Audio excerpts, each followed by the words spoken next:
हिंदू नहीं बाकी सारे जो है उसके साथ यही बर्ताव हो रहा है। बर्ताव अच्छा नहीं है। पाकिस्तान के हिंदू इंडिया क्यों जा रहे हैं और इंडिया उनको सीए के तहत जो है नेशनैलिटी भी दे रहा है। कह रहे हैं कि जिन हिंदुओं के साथ पाकिस्तान में बुरा सलूक होता है अफगानिस्तान में या बांग्लादेश में, ये हिंदू इंडिया आ जाए, इंडिया उनको नेशनैलिटी दे देगा, फिर आपको अपने मुल्क में वापस जाने की ज़रूरत नहीं है, आप सेफली यहाँ पर हो। हाँ यही बात है ना। और इंडिया तो ऐसे मौका ढूंढ रहा है। अगर वो इंडिया इस तरह नहीं करेगा, वो हमें बदनाम करने का सबसे बड़ा मौका यही है।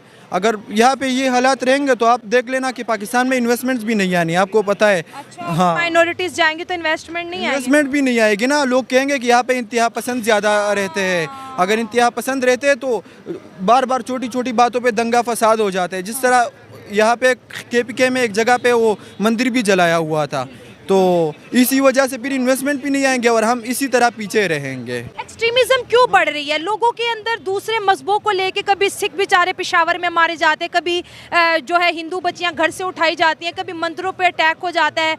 क्यों ऐसा ऐसा क्यों होता क्यों है? सवाल ये है। अगर इंडिया में देखिए 27 करोड़ मुसलमान हैं, इस तरह 100 करोड़ के करीब हिंदू है, दंगे फसाद हर जगह होते हैं, उनके गली मोहल्ले में भी लड़ाइयाँ होंगी, हमारे भी, लेकिन वो कोई इंटरनेशनल न्यूज़ नहीं बनती, लेकिन हमारी खबरें इंटरनेशनल हो जाती हैं। असल में सबसे मेन वजह ये है कि यहाँ पे तालीम की कमी है। हाँ। सबसे बड़ी वजह ये है।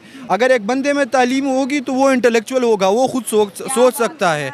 यहाँ पे तालीम की सबसे बड़ी कमी है। अगर हम एक बंदे को कहे कि ये फलाना ऐसा है, ये फलाना ऐसे, आपने देखा होगा कि एक मजदूर ने श्रीलंकन को जला दिया था, तो वो देख लो, तो वो कोई इंटेलेक्चुअल लोग नहीं थे, वो सारे अनपढ़ लोग थे, मजदूर थे। चाइना वाले बेचारे पे भी ब्लास्फेमी लगा दी, वो तो चाइना का भला गवर्नमेंट का होके उसको सेवली चाइना पहुंचा दिया। मतलब किसी की भी जान ब्लास्फेमी के नाम पे चली जाती है यहाँ पे। हाँ यही बात है ना। मैं भी ब्लास्फेमी के बारे में बात नहीं कर सकता खुल के। अगर मैंने बात की तो कल को कोई एक्सट्रीमिस्ट आके मुझे भी मार सकता है, मेरे ऊपर भी नाउजुबिल्लाह हाँ कोई इल्ज़ाम लगा होना है, क्योंकि हमारे पास कोई काम ही नहीं है। सबसे वेला तरीन कौम ही हम है। हम ज़्यादातर लोग अपनी इकॉनमी में कंट्रीब्यूट ही नहीं कर रहे। आपको पता है कि बहुत ही कम कंट्रीब्यूशन है हमारी इकॉनमी में।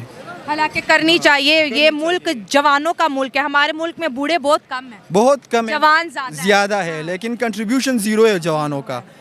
बड़ा अफसोस नहीं होता कि चाइना हमारे बाद आज़ाद हुआ, अब वो सुपर पावर बन गया, फिर अफ़गानिस्तान देख ले 30 साल जंग में रहा, उसकी इकोनॉमी सुनने में आती है हमसे बेहतर है।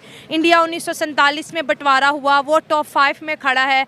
हम क्यों नहीं कुछ पा रहे? इतने हेल्पलेस क्यों है? बार बार IMF का भी सेकंड पैकेज का इंतज़ार करें, ऐसा क्यों है? कभी कभी हमें रोना आता है यार, इतनी आबादी है और हम अपने मुल्क को चलाने के लिए रेवेन्यू नहीं जनरेट कर पा रहे। सबसे मेन चीज़